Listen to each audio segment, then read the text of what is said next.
Welcome to When Not Yet Becomes Right Now, the podcast where we dive deep into the moments of transformation, the times when not yet shifts into right now and everything changes. I'm your host, Jen Ginty, and this podcast is all about those pivotal moments in our life journeys. You know the ones, when the hesitation fades, when we take that first step, even if it feels like a leap. It's in these moments that growth and healing begins. Each episode will explore stories of resilience, moments of clarity, and the sparks that ignite real change. From personal experiences to expert insights, we'll uncover how people navigate the complex journey we call life and come out stronger on the other side. Whether you're searching for that spark in your own life or just curious about how change unfolds for others, you're in the right place. We'll discuss the ups and downs, the breakthroughs and setbacks, and how to embrace the right now, even when it feels out of reach. Because sometimes the hardest part of the journey is realizing that the moment you've been waiting for has already arrived. So take a deep breath, settle in, and let's get started.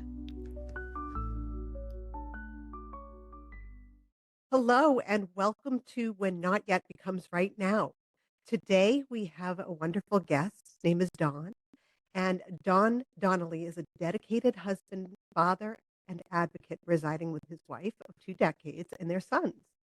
His debut book emerges from a heart-wrenching experience with his youngest son, Scotty, who was diagnosed with pediatric autoimmune neuropsychiatric disorders associated with the streptococcal infections, or PANDAS. Wow, that was a lot to say.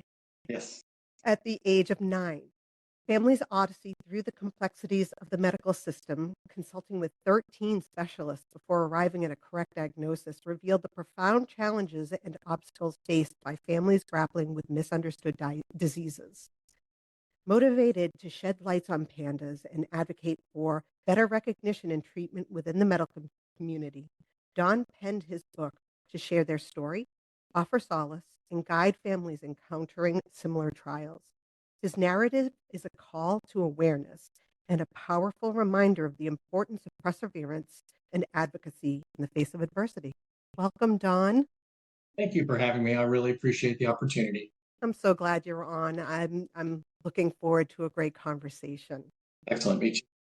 So, let's get into it. So, you have a background in medical devices. So, you've worked in the medical community before. I've always worked for a medical device manufacturer, and typically it's related to devices that treat chronic pain. Okay. Yeah. So, when the symptoms started with Scotty, did you recognize anything? Or what was going on? Yeah, it actually happened really quick. 2020 was a bad year for everybody. I think we can all kind of chalk that up, with COVID and everything. But with Scotty, he had never really been sick. And there was one time before the shutdown where he had actually gotten sick for the first time. He had a fever, he had a sore throat. It was the typical look of just a sore throat or maybe more advanced, even strep throat. So after going down that path for a few days and things just getting worse, he, of course, was diagnosed with strep throat. And just like everybody else, you have 4 or 5 days to kind of work that through your body, and then your white blood cells get activated and they start to fight the bacteria that's inside your body. And then the bacteria, goes away, and hopefully everybody gets back to normal and goes on about their day. What we noticed with Scotty was after he was sick is he started to have changes. And the change started first with defiance. And it might be something as easy as, hey, time to come to dinner. And it was met with a really loud no. And as the weeks progressed, that defiance started to turn to rage. So even the easiest of tasks, writing your name on the paper to help with homework, trying to get off the computer after screen time, anything led to really just a loud bout and screaming. It wasn't until probably about 2 months into it that we finally brought it up to the pediatrician. And the pediatrician said, hey, it's part of growth. You might be hitting puberty early.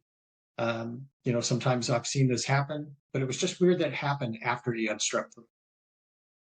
So as we're advancing, more and more things that just get worse and worse. Rage starts to turn to violence at this point.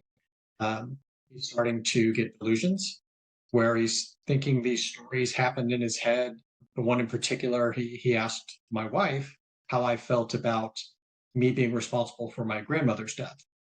And it was the most obscure thing. It had to do with the thermostat being broken and a fire happening. And I don't even know how he could even come up with the story.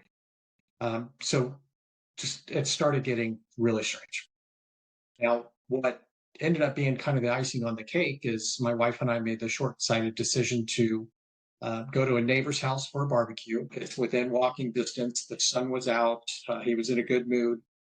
We came back about an hour later and we opened the door, and it looked like we walked upon a murder scene. Everything in our home was destroyed. TV, every lamp, every heirloom, everything in the refrigerator was tossed and thrown against the walls. There was marinara sauce all over the walls, so it looked like blood. I mean, we were honestly concerned that we had walked upon the worst. That must have been And terrifying. honestly, I still kind of relive that every now and then. And it was really tough. And, I walked across broken glass to get to his room, and he wasn't in there. I made my way to the outside, and he was sleeping on an outside lanai that we have, sound asleep. And I woke him up. Said, what happened? And he said he couldn't find what he was looking for to eat. Wow. So it was at that point that we just took him to the hospital, and that's kind of where the journey began. Right. Yeah. And you said you went through 13 specialists. 13 of these specialists. Yeah. Yeah. And, advocating for your child can be so difficult. And even more so when you just don't know what's happening. It is. It's you put a lot of trust into the community because, it might be based off of Yelp reviews or friends that had success going to the doctor, or even your own insurer, just giving them a certain star rating. In every case, we were met with either denial, or in some cases, they asked more questions to my wife or I about, are we being overprotective parents? Are we exaggerating? Even the time we took him to the ER, we almost were scolded because he didn't have COVID. And there's all these kids at the children's hospital that did have COVID, and they were scolding us, even though we really didn't know where else to turn it. You have to go there when all else has failed. And when you're in these situations, I can only imagine that you're screaming inside. What can you do for my child? Where can I go for this? I mean, I myself, my oldest son had defiance disorder, and had a lot of behavioral problems when he was young. But that wasn't, that wasn't something that happened all of a sudden, right? So I had more of an ability to be like, okay, so this is how he's reacting. You just got thrown right into it. You know, I can only imagine how that feels to be standing there saying, what's going on here? Why all of a sudden change? Well, you feel terrible as a parent, right? Because that's your job, Right. right? Your job is to fix it. Your job is to make sure that your children get the best care. Um, and as a dad, I was trying to be the fixer, and we got to go to this doctor, we got to go to that doctor, and met with defiance. After about a year, really the not yet moment, it was my wife. My wife has a science background, and after we went to the hospital and we were almost sent home, she was the one that decided to go kind of head first into the symptoms. She was the one that got on support groups on social media and just looked for commonalities, whether it was autism or whether it was just rage or defiance disorder or any of these psychiatric personalities that he had already been labeled by his other specialists. She looked for some kind of common denominator. And she's the one that stumbled across PANDAS first, that support group. And it was at that point she just started questioning our doctors. And every time she was met with the same thing: stay in your lane, you're being a Google doctor. This isn't anything like that. And in some cases, some people didn't even believe pandas existed. But it was really her pushing me to be that advocate and believe in her, because she was the one that really believed in this diagnosis. And once we finally went to the hospital and she asked that question, the neurologist, he just stood still and he thought for a second. And he said, that's a great idea. And that's when the testing began. Yeah, advocacy is so important for our children because they can't do it themselves. And poor Scotty didn't know it was happening. Mhm. And that watching on is just when I watched my son have these difficulties, and with depression, anxiety, and it just kills me. It makes me feel like I can't do enough for him. So having this medical disorder that nobody thought of before, all of these specialists who, neurologists who are supposed to be up to date with the information on it, that your wife came to them with the conclusion must have been so frustrating. It was. And we were to the point now where we just wanted to know what was up. And at one point, a psychiatrist said, you might as well prepare for the fact that he's probably going to be in inpatient care the rest of his life.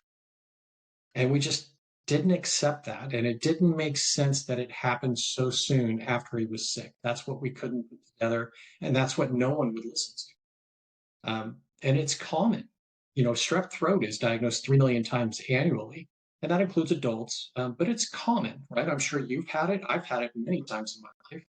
Absolutely. Um, but this affects 1 in 200 kids, Wow. and there's different degrees of it.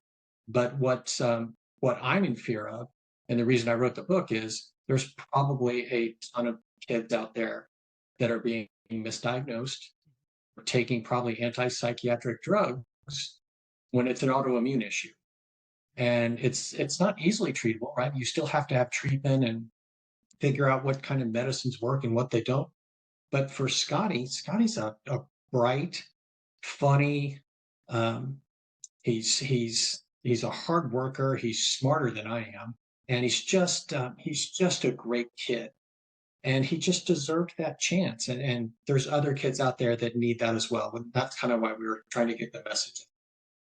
Could you tell us a little bit more about the symptoms? What was there that was so unique? So with pandas, we talked about bacteria being in the body, and white blood cells go to attack that. That's just the body's natural immune response. When the when the strep bacteria is in there, white blood cells do their job, and then the strep leaves the body. With pandas kids, the white blood cells don't disengage after that, and so they go after healthy cells. And as a result, they kind of attack the brain, causing inflammation. And that's why you all of a sudden get this onset of typically OCD is the biggest thing that you get from a symptom standpoint. When I think of OCD, I think of you can't wash your hands enough or you have to lock the door so many times before you leave. With Scotty, his was food related. He couldn't get full enough. And, why a lot of the doctors were saying, hey, it's puberty, he's growing, he's hungry. But in 1 month, he gained 17 pounds. And it was all just food related. And, I couldn't piece together why that would be OCD. The rage for us was a big thing. It was to the point where I traveled for my job sometimes. It was to the point where I didn't feel comfortable leaving the family because when he got mad, he got mad. And whether it's trying to restrain him or calming him down, I mean, there's no time out.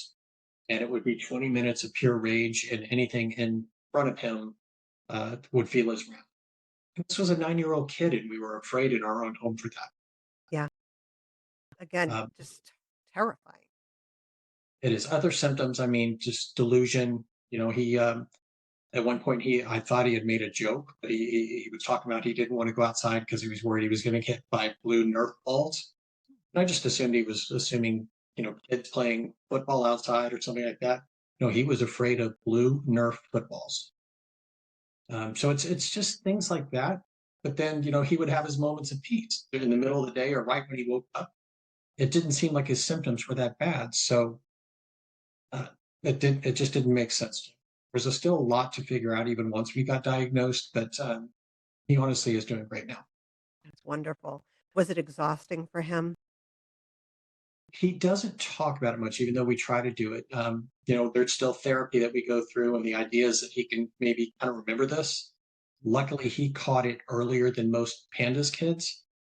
So he just by naturally growing and moving on with life, he's probably forgotten a lot of it. But we bring it up, we talk about it. Every once in a while, he'll have nuggets where he remembers certain things, but for the most part, we're letting him tell his story later in life. Scotty's not his name. We're using a pseudonym, and we're not sharing most of the stories. He's going to be able to do that later on in life where he can help others. That's wonderful. And I agree with keeping that to the child to be able to tell their story later in life. We can tell our story without making it obvious who the child is, right? And I think that's really important. You had said before that he's starting to, when he gets a sore throat, he's noticing that, right? He does. So we walk through steps now where he can start to self-identify whether it's any kind of virus coming on. If it's strep, we have to move quickly. And he has to tell us, and we start with really strong antibiotics immediately to try to keep that from advancing. He's to the point now where he'll come in, and even if he says, I have a scratchy throat, it's like an alarm going off in our house. And it may be gone in an hour. It may just be because he was talking really loud on his video games or outside playing, and it goes away. But we take fevers and we take sore throats very seriously.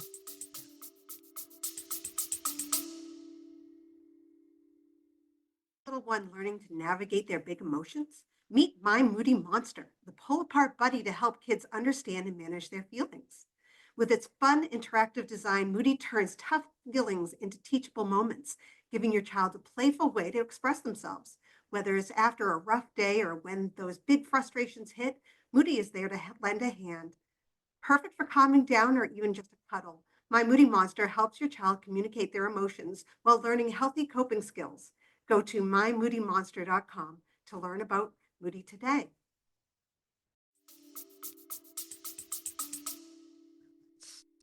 It's interesting that you've said that this is more common than people know, and it hasn't been discussed. And did your pediatrician have any idea? Was this something that, once you found out what it was, does your pediatrician understand it now, or does it need to be explained to pediatricians in general? So his initial pediatrician did, well, he let on that he didn't believe what PANDAS was. He had heard of it, but he didn't know how to treat it. He didn't know the research. And to be honest with you, insurance doesn't really recognize it. Okay. When you go to a pediatrician, they have kind of their list of blood tests to do. They've got their list of certain things after that. If it doesn't fall within kind of that continuum of care, they typically refer them on to a specialist. Now, the problem with PANDAS is the specialist is usually a psychiatrist, and then they get treated for psychiatric symptoms.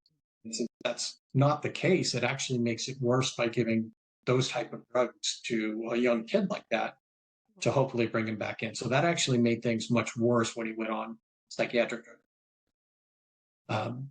When we went to psychologist or a therapist where he could talk about it, we tried different types of neurologists. I mean, we honestly did try the gamut of different specialists. I think where we found our biggest success was we found a more of a functional pediatrician that kind of looked outside that continuum of care to look for different things. We tried different tests, and he looked at what could probably be the cause of all these autoimmune issues and why strep activated that. And then we found an immunologist that really, really helped break it down what was going on. And he's been Scotty's biggest advocate whenever we have insurance issues or any of that stuff. He honestly just is the.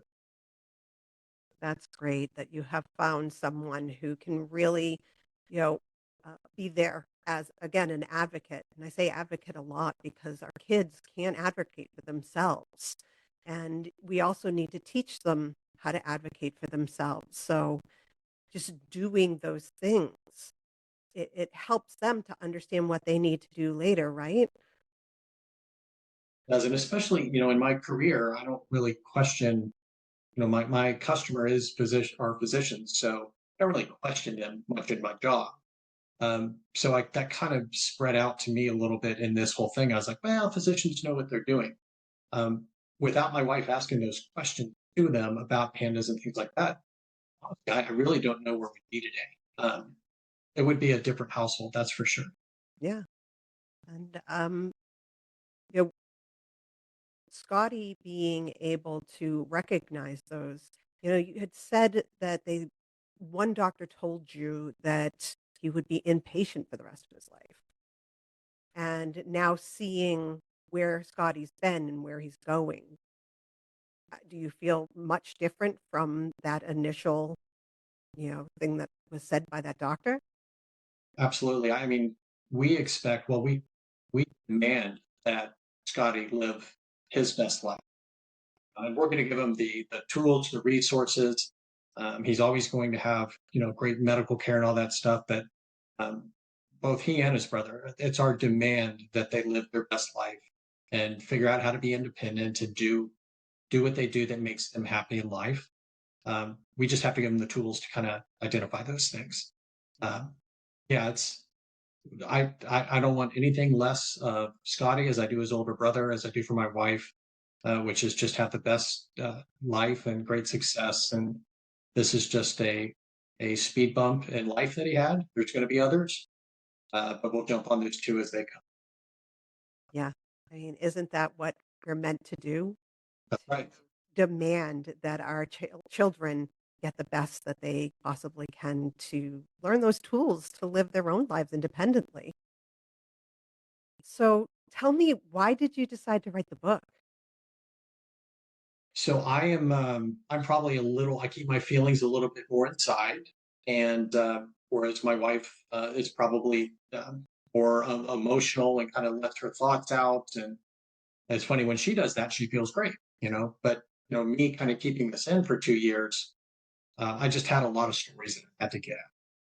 And it was therapeutic for me to write it. It was very, I wasn't expecting to get a Pulitzer Prize, and I certainly wasn't expecting accolades or any of that stuff. That wasn't the goal.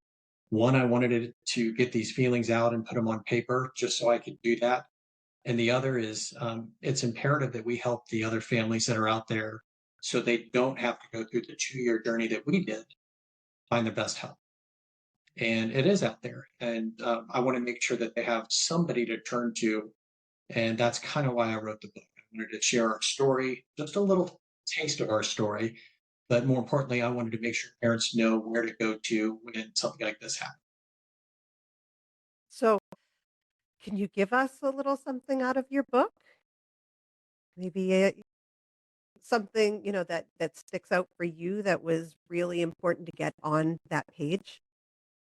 Yeah, I mean, there's quite a few things. I think the biggest thing for us is, when he was in the hospital, the triage always asks those questions. Are you from an abusive family? Have you? Yeah, they try to do some investigating outside of the symptoms, and that was the first time he had mentioned that he had considered taking his life. And as a 9 year old, you don't really, as an adult hearing a 9 year old say that, you don't know that. Gosh, what is he? That's when we realize, what is he living with? What's going on between his ears where he would think that he had a great life at that time? And that's where we struggled. And when we couldn't get answers from the physicians at that point, um, just taking it into our own hands and seeing him get his first treatment, which is called IVIG. Um, it's a big word. It's immunoglobulin, and I always have a problem when I pronounce it. But we're essentially kind of doing a control alt delete on his immune system when we get these treatments, and it's just spun down plasma from patients, but actually several thousand patients get this dose. And the second he got that, you could tell there was something different about him. He got color back in his face. A lot of his symptoms went away almost immediately. But what we noticed, the first thing I noticed, this is my favorite memory that I have. is we were back home. Again, we're walking on eggshells in our own home for him. And he was singing in a karaoke microphone in his room. And he doesn't even sing. It was just blaring. He was happy. Was a kid. And, that's when I realized, okay, there is a light at the end. And I think that's really important for those who are listening who think that maybe this is something that is affecting their child to know that there is a light at the end of the tunnel, that they aren't going to be impatient for the rest of their lives, that there is a bright future for kids with pandas. For sure. And, there's people that need to know about it outside of the medical community. There's teachers. They're kind of the first line when they recognize things to communicate them with the parent. They don't have to diagnose. That's not their job. But if they see something, it's okay to raise your hand and say, hey, I'm seeing something. It's odd. There's been a lot of strep throat in the classroom over the past couple of weeks, and now I'm noticing big changes in your son or daughter. Would that be, have you ever heard of pandas? Or, I'm still trying to figure out how to frame that. But I think my next step would be, how do I talk to the school community to make them aware? How do I talk to the school nurses? How do I talk to teachers? How do I talk to administration so they recognize this? And then next would just be, we have to get the first line. We have to go to the pediatricians, and we have to re-educate them on testing. If a functional pediatrician has the same tools, they're just outside of that continuum of care that most pediatricians are used to, we've got to change because we can stop this a little. Yeah. And again, education is key, but also remembering that there's a team of people that work with your child through their life. And teachers are one of the biggest. They spend more time with their teachers than they do with us during Mhm. the school year.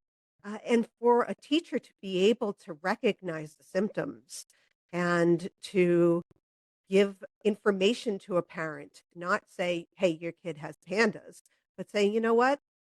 These symptoms show up in this particular, autoimmune disorder.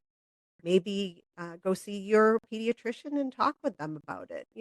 Not like being nosy, but just giving that little bit of concern and allowing the team to get together and talk about it. It's so necessary, and honestly, we're good. That's the goal, right? If we demand our kids have these successful lives, I want somebody to demand of me that we continue this education, and then we need to start with that level. So where can we get your book? So it is on Amazon. If you go on the link Navigating Pandas, it'll pop up. It's in book format. It's in ebook. You can do borders as well, but I would say everybody just about gets on Amazon. And again, we're not doing this for money. There is a charge for the book, but we're not doing that for money. The idea is we want people to spread the news.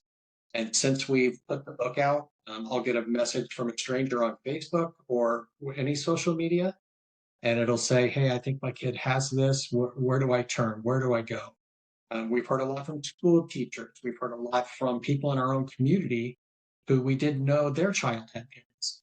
And it's good that we're doing that. It's fulfilling, and it makes me know that we have a purpose now that we've taken care of Scott. And it warms my heart to know that you're out there to help other families and that you're doing a fantastic job of it. Thank you. And you, are there any specific resources that a parent would want to go to first? So there's the Neuroimmune Foundation, which is that can get pretty scientific, but it does show specialists that are in that field of neuroimmune issues. PANDAS is caused by strep, but there's all kinds of pediatric autoimmune neuropsychiatric symptoms that could be triggered from other things. Mold, that's a big one. Bartonella, Lyme disease. So there's other things that can cause these symptoms. PANDAS just happens to be one of the bigger ones, and that's the one that affected our son.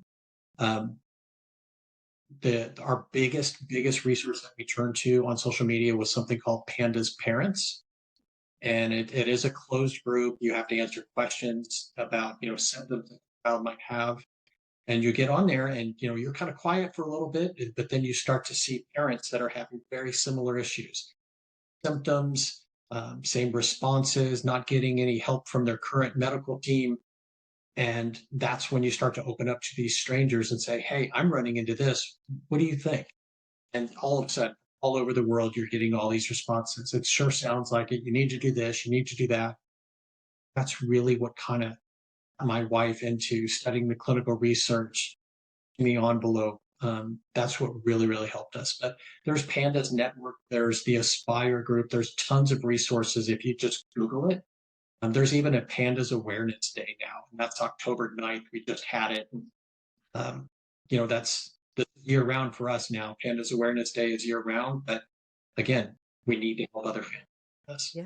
And, community is so important, Yeah. Especially for parents, because, we're going into this blindly. And, again, we want the best for our children.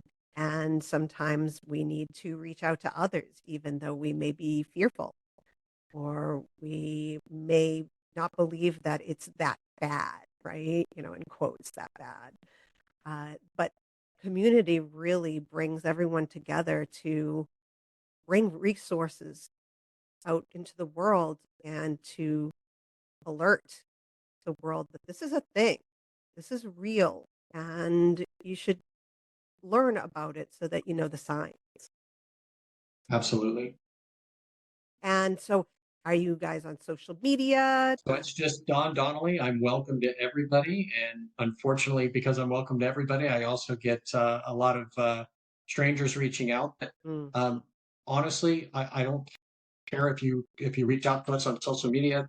There's not a lot of Don Donnellys. I'm the only one that's wearing a shirt that's too tight in his neck and a red face. You'll recognize me immediately. But turn to PANDAS parents, turn to PANDAS Network.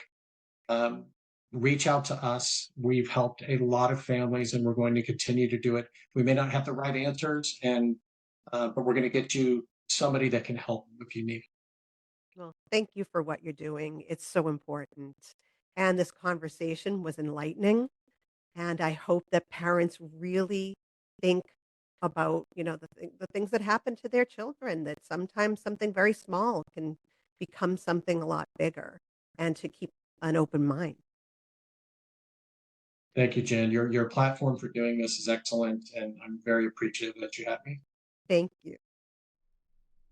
It always amazes me that there is so much in this world we don't know about that isn't in our vocabulary. Don's story is really about advocacy for our children. Without his and his wife's constant questioning and research, Scotty may have been suffering with this disorder for longer than he did.